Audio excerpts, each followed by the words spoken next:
Madame le sénateur, monsieur l'ambassadeur, chers amis de la communauté française, chers amis colombiens, c'est avec un immense plaisir que je vous reçois ce dimanche, dans le cadre champêtre des auteurs de Bogota, pour une journée qui doit être celle qu'elle est, un dimanche à la campagne, pour reprendre le titre d'un excellent film de Bernard Tavernier.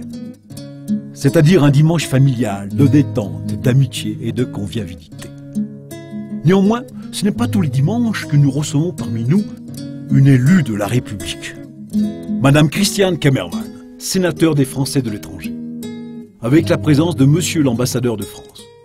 Vous comprendrez que si le cadre n'est pas solennel, l'occasion est néanmoins un peu particulière. Madame le sénateur et cher ami, je voudrais d'abord vous remercier de cette visite qui nous fait chaud au cœur et qui démontre mieux que tous les discours l'attachement qui est le vôtre à mon travail de conseiller à l'Assemblée des Français de l'étranger.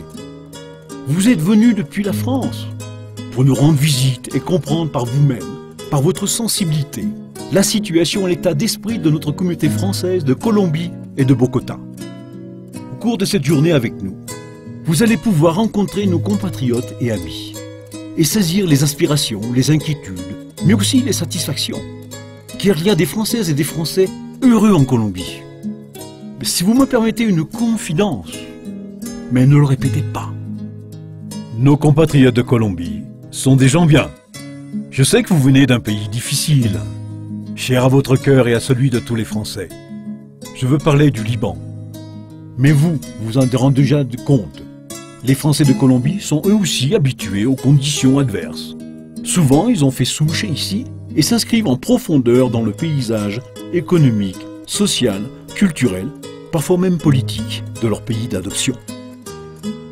Ils travaillent dur et ne ménagent pas leur peine, à l'image des Colombiens.